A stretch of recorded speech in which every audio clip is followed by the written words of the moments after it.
अस्सलाम वालेकुम नाजरीन, मैं सबा अंजुम आशी आप सबका इस्तकबाल करती हूँ मेरे चैनल उर्दू की दुनिया पर। नाजरीन, आज मैं हालत हाजिरा पर मबनी एक कहानी लेकर हाजिर हुई हूँ जिसका उन्वान है आरती। दिन भर की मेहनत मजदूरी करके माधव अपनी आरती बिटिया के लिए कुछ टॉफियां लेकर आया था। उसका रोज का मामूल था, चाहे कुछ हो जाए वो अपनी लाडली के लिए उसकी मनपसंद टॉफियां लाना नहीं भूलता था। और जो आरती के चेहरे पर उन टॉफियों को देखकर खुशी आती थी, उस खुशी से माधव अपनी दिन भर की थकान भूल जाता था। सहन में अपनी बेटी को ना पाकर वो परेशान हुआ। लक्ष्मी, आरती कहाँ है? कमरे में रखी हुई चारपाई पर बैठ गया।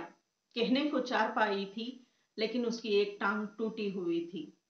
फिर भी चारपाई माधव के परिवार का बोझ उठा रही थी। लक्ष्मी, जो माधव को आते देखकर बावर्ची खाने में चली गई थी, पानी का ग्लास थामे जब माधव के सामने आई तो माधव उठ खड़ा हुआ। परेशान, बदहवास और सुर्ख आंखें लिए लक्ष्मी उसके सामने खड़ी थी। ये क्या हालत हो रही है तुम्हारी लक्ष्मी? लक्ष्मी रोने लगी। क्या बात है? माधव और परेशान हो गया। दोपहर के खाने के बाद आरती बाहर खेलने के लिए गई थी, अभी तक नहीं लौटी। सारी गलियां छान मारी पर मेरी बच्ची कहीं नहीं मिली। माधव के हाथ से सारी टॉफियां गिरकर जमीन पर बिखर गई। वो उसी कदमों से अपनी बेटी को आवाजें देता हुआ बाहर निकल गया। लक्ष्मी भी उसके पीछे लपकी। आरती की गुम होने की खबर गांव में आग की तरह फैल गई। माधव की आवाज पर गांव के और लोग भी माधव के साथ हो लिए। कुछ दोस्तों के मशवरे से माधव थाने रिपोर्ट लिखवाने चला गया। पुलिस ने रिपोर्ट लिखने से ये कहकर इनकार कर दिया, अभी वारदात को 24 घंटे नहीं गुजरे हैं, इसलिए रिपोर्ट नहीं लिखी जा सकती। शाम के बेरहम साए धीरे धीरे सारी कायनात को निगल रहे थे। एक माँ का दिल अपनी बच्ची के लिए तड़प रहा था। पास वाली मंदिर में शाम की पूजा की घंटियां बजने लगी। लक्ष्मी बेतहाशा दौड़ती हुई मंदिर की सीढ़ियां चढ़ने लगी। अरे वो रुक, तू अपनी सीमा भूल गई है क्या? मंदिर के पुजारी जी सामने खड़े होकर कहने लगे। पुजारी जी, मेरी बेटी खो गई है, अंधेरे में मेरे बगैर घबरा जाती है। मुझे माँ से उसकी रक्षा की भीख मांगनी है। मुझे जाने दो, मुझे अंदर जाने दो। पुजारी का सख्त लहजा नर्म हो गया। यही से मांग, माँ सबकी सुनती है, क्योंकि वो तो जगत माता है।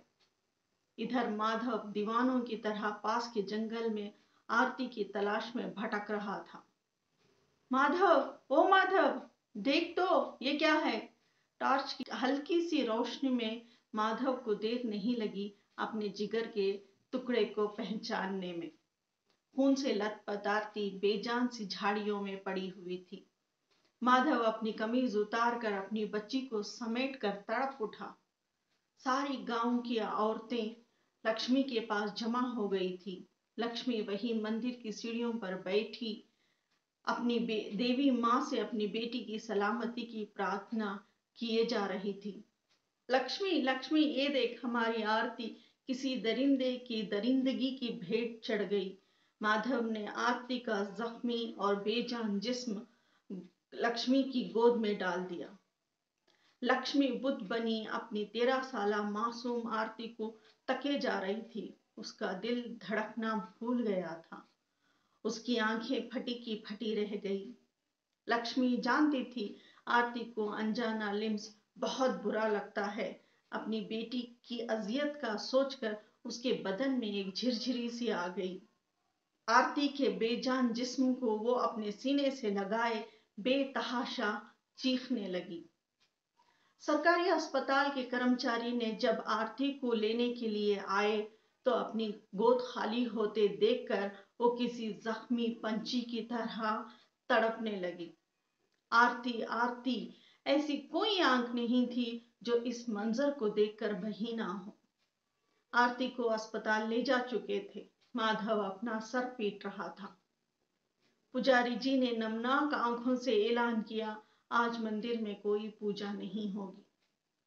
लक्ष्मी मंदिर की चौखट पर सर पटक कर देवी माँ से कहने लगी, माँ तूने ये कैसे होने दिया? तू भी तो एक औरत है, माँ है, तुझे आरती की जिंदगी ही लेनी थी तो ले लेती, पर इस तरह नहीं माँ, इस तरह नहीं। लक्ष्मी जमीन पर गिरकर बेहोश हो गई थी। वहां पर मौजूद हर माँ लक्ष्मी के दर्द को महसूस कर रही थी। अब इस गांव में कोई माँ चैन से नहीं सो सकेगी। दिए की लौ की रोशनी थी या लक्ष्मी के दर्द की तपिश। देवी माँ की मूर्ति का चेहरा आग की तरह दहक रहा था।